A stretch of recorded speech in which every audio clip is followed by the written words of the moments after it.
Halo,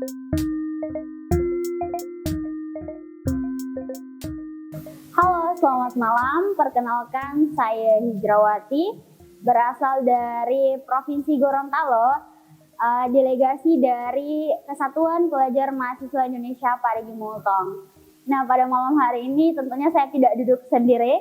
Saya ditemani oleh kakak yang sangat manis ini. Tentunya kita akan bincang-bincang santai nih. Sebelum masuk ke situ, mungkin kakak terlebih dahulu perkenalkan nama kak, asal dari mana, terus dari utusan mana? Oke, baik, selamat malam. Perkenalkan, nama saya Febriani Hembring.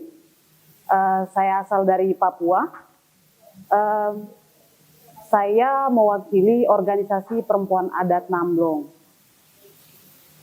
Kemudian pekerjaan saya sebagai jurnalis warga. Oke, jadi kakak ini adalah seorang jurnalis warga ya kak. Nah, di sini membahas terkait pembangunan IKN nih kak. Kan kita di sini udah 4 hari ya, 4 hari. Kemudian juga kakak, setahu saya kakak pernah turun langsung ya di hari pertama itu turun langsung ke IKN. Nah, pendapat kakak nih setelah terjun langsung ke lapangan, apa sih pendapat kakak setelah melihat pembangunan dan juga perkembangan di sana kak? Bisa kakak jelaskan sedikit kak? Oke, baik. Terima kasih. Pendapat saya terkait IKN, sebelumnya saya pernah mendengar tentang IKN itu di TV, tapi hanya sekilas. Nah, kemudian ketika datang ikut kegiatan pelatihan hukum kritis, saya mencoba mencari tahu apa itu IKN. Nah, kemudian yang muncul di berita-berita itu kebanyakan adalah sisi positifnya. Nah, kemudian setelah pengalaman hari pertama kegiatan, kita turun lapangan, itu kenyataan di lapangan sangat berbeda dengan apa yang ditampilkan di sosial media atau di media. Yang terjadi di lapangan itu, ya seperti tadi, sangat berbeda. Dampaknya sangat buruk bagi masyarakat, di mana wilayah tempat tinggal mereka, wilayah adat, wilayah di mana mereka tinggal itu digusur, kemudian akan digantikan dengan pembangunan. Nah, itu yang saya saksikan di lapangan pada hari pertama. Oke, nah kakak juga tadi sempat memperkenalkan diri ya sebagai jurnalis warga. Nah, kalau dari pendapat kakak nih, gimana sih pendapat kakak dari pandangan jurnalis? Apakah kakak akan membela warganya atau kakak akan membela pemerintahnya, atau kakak terlebih dahulu menganalisis, atau gimana tuh kak? Coba bisa dijelaskan ke teman-teman lain. Oke, baik. Kalau dari pandangan seorang jurnalis, sepengalaman saya, itu kita tidak bisa memihak pada satu pihak saja. Tapi kita akan melakukan analisa, kemudian kita mencari tahu pendapat atau cerita-cerita dari kedua belah pihak. Jadi dari pihak masyarakat, kemudian juga dari pihak perusahaan atau yang akan membangun proyek tersebut. Jadi harus mencari tahu cerita-cerita dari kedua belah pihak. Oke, jadi kita harus fair ya kak, harus fair dalam memuat berita, tidak sembarang memuat ya kak. Harus ada terlebih dahulu menganalisa, kemudian juga harus pokoknya dari tidak merugikan salah satu pihak lah, seperti itu ya kak. Nah, kembali lagi nih ke topik pembahasan tadi, kakak kan sempat turun ke lapangan.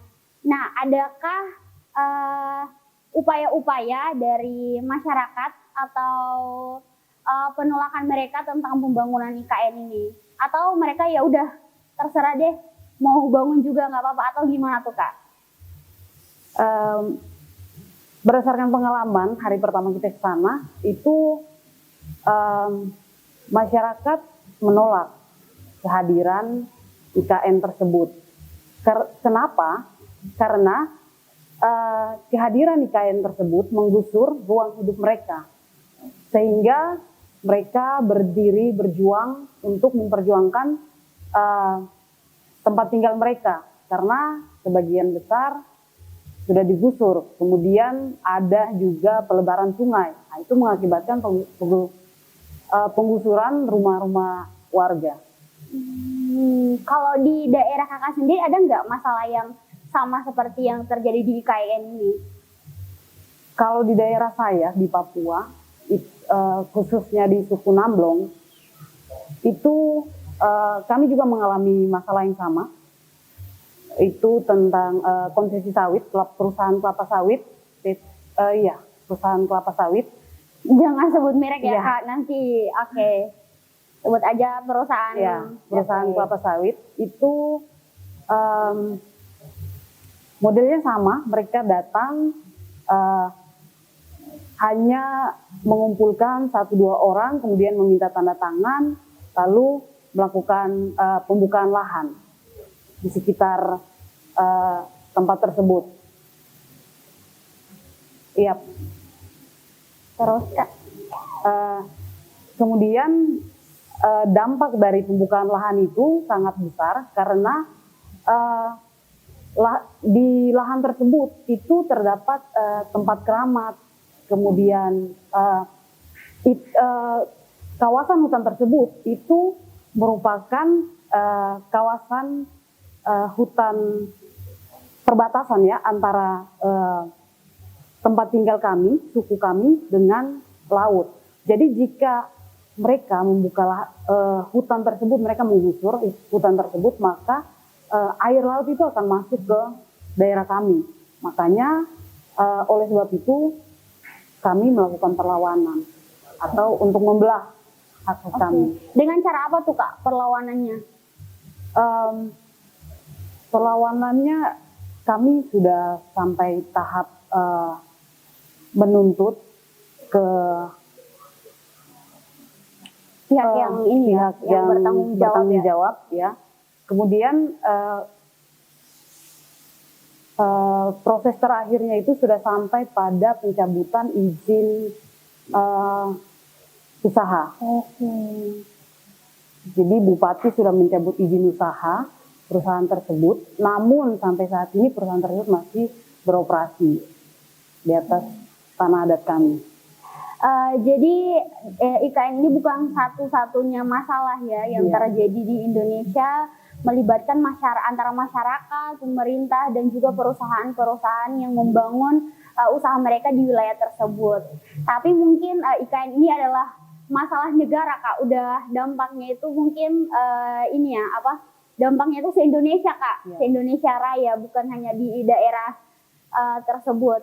Nah, mungkin pertanyaan terakhir nih, Kak. Sebenarnya sih masih panjang ya, Kak. Cuman kita keterbatasan waktu, jadi pertanyaan terakhir.